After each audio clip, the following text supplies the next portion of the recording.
Our next speaker is Dr. De Souza. Aaron is an archaeologist. He specialises in Nubian culture and he's participated in 2 archaeological digs in Egypt. We're so lucky to have him today because he's about to jet off to Vienna on a fellowship. So put your hands together. Welcome to the stage, Dr. De Souza.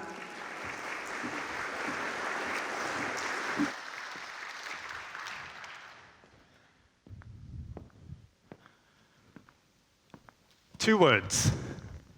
Ancient Egypt conjures up a whole array of exotic images, such as mummies, Tutankhamun, Cleopatra, or usually Elizabeth Taylor dressed as Cleopatra, Indiana Jones.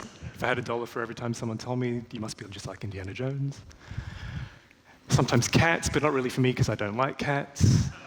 Gold, and always pyramids, which were not built by aliens, by the way. But these are all obviously fine and great and iconic images of ancient Egypt. But what a lot of people forget is that these are only representative of the tiniest population of the ancient Egyptian, the tiniest percentage of the ancient Egyptian population, maybe only 1% or even less, which is kind of like the top of the social pyramid, if you like. So what I want to do today is talk to you about the average ancient Egyptian, the other 99%, who we'll see are not that different to us. They faced a lot of the same challenges and had a lot of the same concerns that we do today. And you probably haven't heard of these people that I'm going to talk to you about today. We don't really know that much about them at all. We don't really know where they came from. We don't know what happened to them, how they disappeared. And they didn't have a written language of their own, so they didn't tell us, or they weren't able to tell us who they were in their own words. So everything that we know about them comes from their things that they left behind. We don't even know what they called themselves, and this is why today we only know them by a name that was given to them about 100 years ago. So to us today, these people are known as the Pangrave people, and they've been the focus of my academic research and life for about a decade now, and so today I would just like to tell you a little bit about them. So let me take you back in time to about 3,800 years before the present day, to the deserts of ancient Egypt and Nubia, which is now modern Sudan, between the Nile River and the Red Sea. At this point, the pyramids are about 800 years old. Tutankhamun is 500 years into the future, and Cleopatra won't even be born for 1,800 years. So this is the world and the time in which the Pangrave people existed, and they were nomadic pastoralists who roamed the deserts of Egypt and Nubia following the changing seasons with their livestock. And because they were mobile, they didn't leave any settlements behind, so we don't know anything about their daily life. So everything we know about them comes from their cemeteries. Their graves are pretty simple because they led simple lives, and they're not very photogenic, I admit. But they were just simple, circular, shallow pits in the sand, lined with reed mats and animal hide, and usually with only just a couple of pottery vessels as their objects that they were buried with.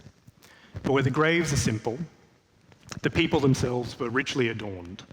They wore necklaces and bracelets and anklets and armlets made of mother of pearl, out of faience, which is those blue beads you can see, out of ivory, ostrich eggshell, and they also had semi-precious stones such as garnet, amethyst, and carnelian. They wore patchwork leather garments that were made of fine goat leather that was dyed bright red, sometimes with tassels and beaded fringing. They were tall and muscular, so their skeletal remains show that they were about a head and shoulders taller than the average ancient Egyptian, and some of the remains we found that show that their bodies were covered in tattoos. So if you can imagine these tall, lean, strong-looking, muscular people who with dark black skin, covered in tattoos, with colored beads all over them, you can imagine that they would have been quite an impressive sight. But perhaps the most evocative of all Pangrave objects, and my favorite, are these. These are painted skulls of cattle, goats and sheep, and sometimes even gazelle, which were placed on top of Pangrave burials and sometimes arranged in arcing troughs that surrounded the larger graves. And one of my most favorite and treasured archaeological memories of all time is this, which is a painted cow skull, and it was quite magical seeing these painted eyes appearing out of the sand, seeing sunlight for the first time in about 4,000 years. So now I've said that the Pangrave people are nomadic, but this wasn't always the case, because at some point, an undetermined point in time, somewhere around 1850 BC, the Pangrave people gave up their nomadic life and chose to settle by the river. So having stopped moving, their populations get bigger, the cemeteries correspondingly get bigger, and they become more frequent along the Nile River. So what is it that changed? What drove them to give up this mobile lifestyle, this nomadic idyll, and adopt a sedentary lifestyle by the river? We don't really know, unfortunately, and we probably never will know. But it does seem that the impetus for this migration out of the desert towards the river is a problem that's facing the world today. And in fact, it's actually a big problem for Australia at the moment, although you wouldn't think it from the rain outside. And that is climate change. So what a lot of people don't realize is that the deserts that were east of the Nile, which I just showed, which you saw in that map, used to be actually very fertile areas. There is a network of valleys that crisscrosses the region, and these channeled rainfall and floodwaters and moisture down to the bottom of the valleys, creating these green, verdant routes that led out of the desert to the river valleys in the region, in the Nile, which is the main river, and the Gash and Atbara rivers in northeastern Sudan. But sediment records show that at around the 2nd millennium BC, this area started to dry out, especially in Sudan and the Ethiopian highlands, which is where a lot of the floodwaters for the Nile come from. We don't know whether this drying phase reached into Egypt, but it does seem, because of the increasing populations by the river of these desert nomads, that the changing climate pushed people out of the desert towards the river valleys as their grazing lands and grasslands and water sources dried up. There's also a very tantalizing clue in one Egyptian text that suggests that the desert was becoming untenable and could not support life anymore. The Egyptians, luckily for us, were very fastidious record keepers. They wrote everything down. And there is a series of reports that survives from a fortress that the Egyptians built on the frontiers with ancient Nubia that describes daily goings-on. And in one of these reports, the Egyptian official records that a family group of desert dwellers, about 7 people, men, women, and children, had approached the fortress saying that they wanted to come and live in Egypt, and that they explicitly stated that they want to serve the pharaoh. So when they were asked, well, the official asked them why, and what's happening in the desert that's making you come here, the leader of the tribe said that he didn't know. And he hasn't heard anything, he hasn't heard of any major problems in the desert, but what he did say, and this is the key point here, is that the desert is dying from hunger, in those words, which is a clear indication that there was definitely some kind of drought happening in the desert. And it's at this point that I want to take a little bit of a detour and talk about ancient Egypt and not Nubia anymore for a couple of minutes. Because as a territorial state, Egypt was incredibly racist. In their eyes, they were the superior race, and all foreigners were these embodiments of chaos and disorder that were a threat, an eternal threat to the universal order that was exemplified by an all-powerful Egypt. In their Egyptian texts, Nubians were always described as wretched, Asiatics were always described as vile. Foreigners were very often depicted as bound captives with their arms tied behind their backs in eternal submission, and pharaohs would wear sandals with foreigners on their soles so that they would symbolically crush them with every step that they took. Foreign lands were there to be conquered and controlled and exploited, and they built fortresses, such as the one where we found these texts, to control movements of peoples and trade. Foreign lands paid tribute to Egypt, so they would send them precious materials such as cedar wood, precious metals and stones, and incense. And foreign kings even sent their daughters to the Egyptian pharaoh as gifts for their harem, but one pharaoh famously stated that no daughter of Egypt would ever be sent to a foreign king. And upon dying, an Egyptian would prefer a very simple burial at home than be buried in an elaborate grave in unclean foreign soil. So with all of this as a background, it should come as no surprise to us then that this little family of wretched Nubian nomads wanting to come to Egypt was perceived as a clear and present threat to Egyptian state security, and they were refused entry, and they were sent back to where they came from. But then I guess if you think about it, you know that it's the familiar story of you open the floodgates and then suddenly you're being overrun by nomadic terrorists who are going to take your jobs and who are going to destroy your civilized society. So all you need to do is add a couple of boats to the story and it begins to sound pretty familiar, I think. But in any case, that family had some bad luck. But there are a number of Pangrave cemeteries and Nubian cemeteries in Egypt that date to this early period, so it shows us that some people were getting through without getting caught by the authorities, which is again not dissimilar to what happens today.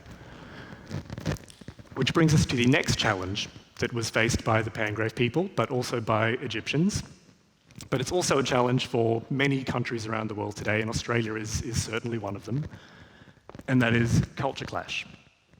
Because as new immigrants to Egypt from the desert, the Pangrave people had to integrate to varying degrees into Egyptian society depending on how well they had adapted to their new social and cultural environment. Before long, though, they become regular fixtures in the Egyptian social landscape, and there doesn't really seem to have been any problems from the transition of moving from the desert into Egyptian territory. Their cooking pots become commonplace at ancient Egyptian cities like this one, which is a site called Tel Edfu in the shadow of the Great Temple of Horus, for those of you who've been to Egypt. And I'm actually going there in about 7 days to continue my work with the University of Chicago, where I study this cooking pottery. Pottery is my specialty, and I'm what some people in the archaeological field would call a sherd nerd, or even a pothead. Because it takes a special kind of crazy to devote your life to studying tons and tons and tons of broken brown stuff like this. But this broken brown stuff is so important simply because we find so much of it. We literally find it by the literal ton. Because finding it in these quantities, we can then look for patterns and we can learn things about chronology, about changing in technology, about cultural influences and exchange, about trade and economics, and even just changes in fashions and styles. But rule number one for a pothead like myself is that pots are not people. Pots do not equal people. And this means that if you find Pangrave pottery in an Egyptian settlement, it doesn't necessarily mean that Pangrave people were actually there. So we have to look for other evidence to tell us that Pangrave people were there or if they were not there. And herein lies the problem, because we're in cemeteries, we have all of the evidence of Pangrave presence, including the bodies of the actual Pangrave people themselves. In settlements, there isn't anything but the pottery. There's just no other evidence for it. And for a long time, this pottery was interpreted as evidence of Egyptians living and working in Egyptian towns as domestic servants, cooking food for Egyptian people. But this, to me, is a very colonial approach. It would be like finding a wok in an Australian house and concluding that that person had a Chinese person living in their house cooking meals for them, which is completely absurd. So it could just be as simple as Pangrave people were trading their pots into Egyptian towns in exchange for other goods, and indeed in their cemeteries and in their graves, they do include Egyptian objects in their burials, so that may be how they were obtaining them. Or also maybe Egyptians just preferred using Nubian cooking pots to cook Nubian food. So it's kind of like the wok thing that I just said. Would you cook a stir fry in a cast iron cooking casserole dish? Probably not. So why would an Egyptian cook in a Nubian dish in an Egyptian pot? They would go out and seek a Nubian vessel to do it in. But however this happened, it was pretty clear that there was two-way exchange between Pangrave people and Egyptians. And there doesn't really seem to have been much tension or problems from this new element coming into Egyptian society. And if anything, Pangrave people were a welcome addition to Egyptian society because at this point in time, Egyptians had a bigger issue to worry about, a bigger foreign policy issue to worry about. Because a few desert dwellers living in your town is not a big deal compared to the vile Asiatics that have taken over the north of the country. And these people, these vile Asiatics, are known to us as the Hyksos, which is ancient Egyptian, or Greek even, for rulers of foreign lands. And the Hyksos were people from what is now modern Israel, Syria, Lebanon, Jordan, that region. who moved into the north of Egypt and just came in as settlers, as new immigrants. They weren't coming in to conquer. But around that time of 1700 BC, 1750 BC, they saw that there was a power vacuum left by a failing Egyptian state, and they capitalized on this power vacuum, and they quietly but decisively stole the throne from Egyptian pharaohs in the north. And this was a huge problem because it undermined 3 centuries of what had been very stable pharaonic Egyptian rule. The Egyptian pharaohs were then forced to flee to the south, near where is modern Luxor, and they had to lick their wounds and think about what went wrong. The Hyksos were a massive disaster for Egypt and a complete and total affront and an insult to the universal order that was exemplified by Egypt and the pharaoh. So the Hyksos had to be driven out, and they had to reinstate order, whatever the cost. And a part of that cost for the Egyptians might have been to employ one group of these dreadful foreigners to help you get rid of another group of dreadful foreigners. And in this case, the Egyptians employed Pangrave people to help them get rid of the wretched Nubians. So it's wretched Nubians versus vile Asiatics, because the enemy of my enemy is my friend. There is some very convincing evidence that Pangrave people did actually go into Egyptian employment. One of them is these. These are feather fletchings from arrows, which are, again, about 4,000 years old, remarkably preserved, because Nubians were always famed for their archery skills, and Pangrave people very often have archery equipment in their graves. But we also found axes, bronze axes and bronze daggers with names of Egyptian pharaohs on the objects. So these are clear indications that there was some employment going on and that the Egyptians were paying Pangrave people with these precious objects.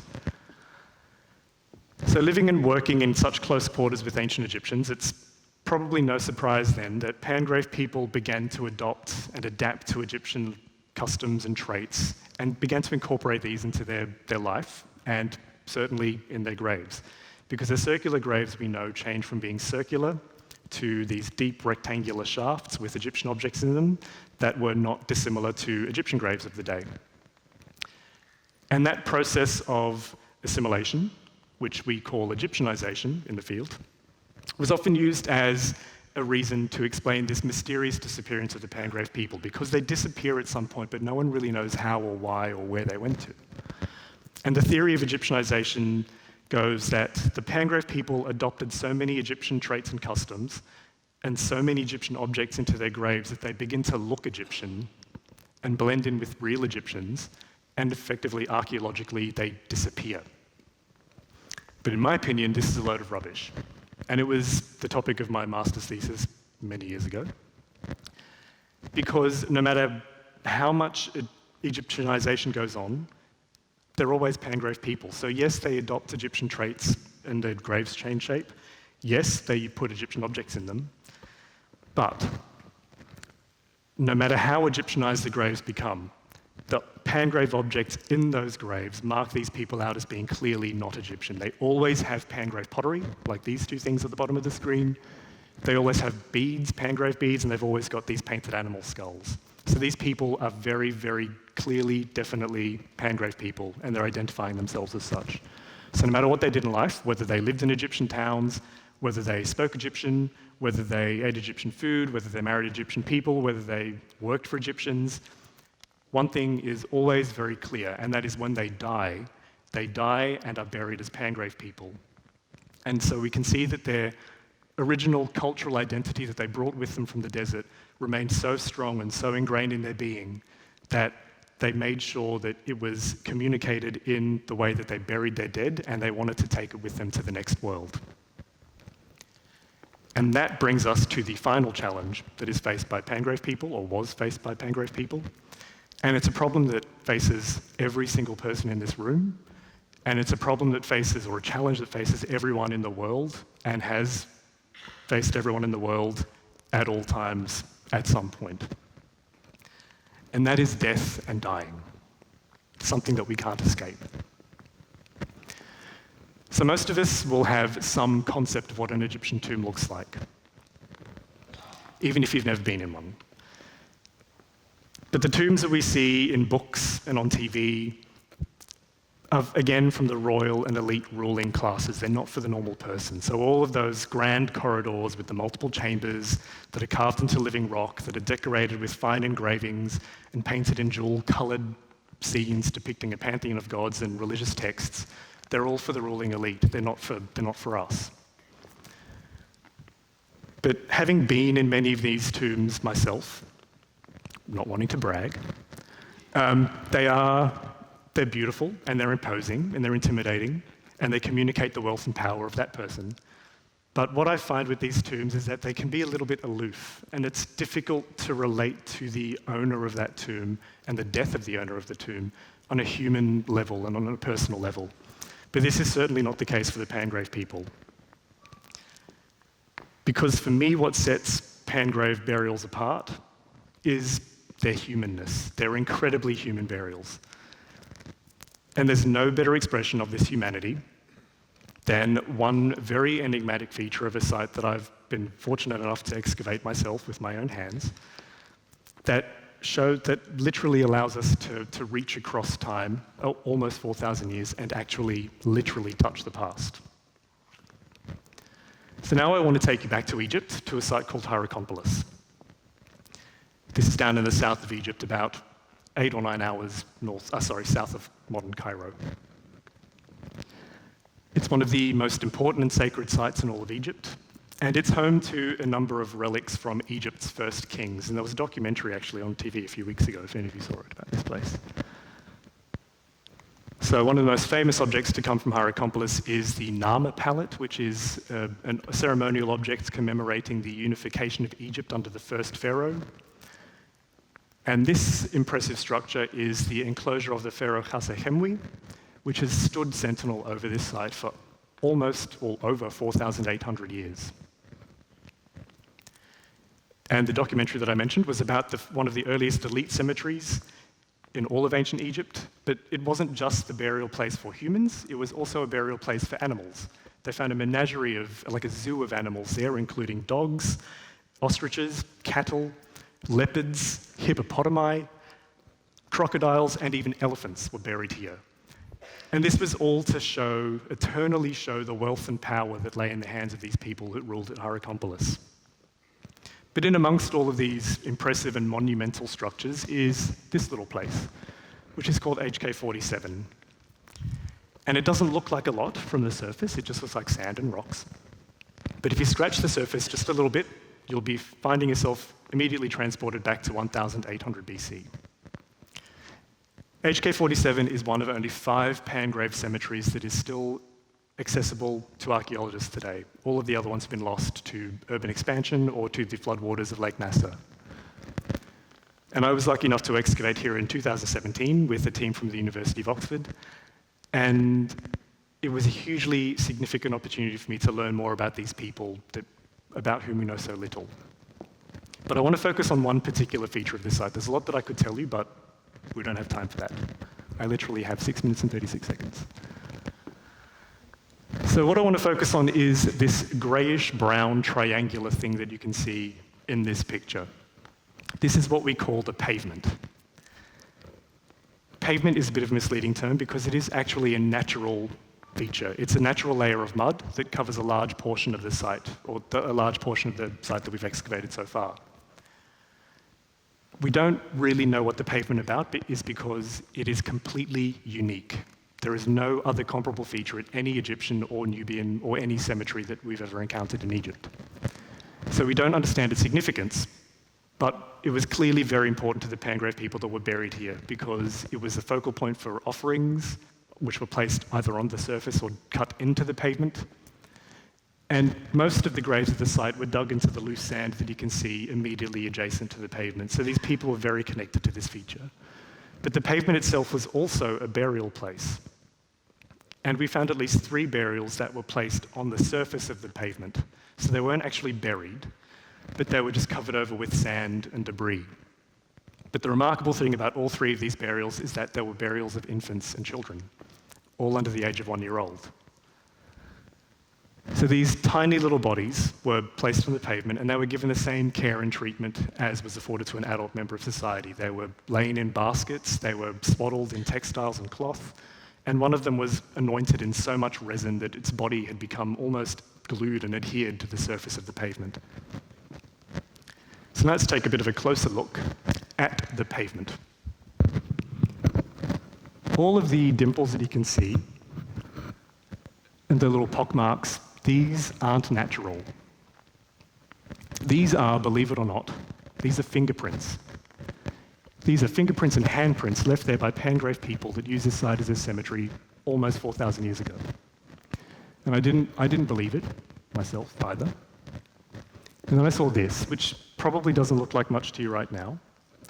But if I do this, so when I put my hand in that handprint, I literally nearly cried, because I was touching a Pangrave person's hand. And so 4,000 years ago, there was a Pangrave individual, a human being, who came along and marked their presence at this site by pressing their hand into this mud. And no one had seen or touched this handprint for 4,000 years, and then I come along and I repeat that same gesture, and it was like I was instantly reconnected to that person. But it wasn't just handprints, because there were also these brown smudges on the pavement that had confused us all week. We didn't know what the hell they were. And so after a few days of staring at them and looking at them more closely, we realized that actually these smudges had heels and toes, and they were actually footprints.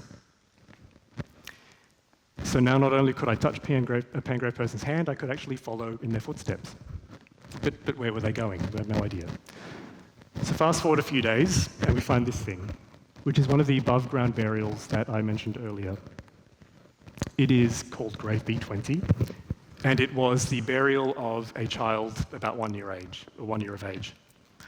And we spent days excavating this grave, carefully removing remains of reed matting, animal hide, beads, and tiny, tiny, tiny human bones.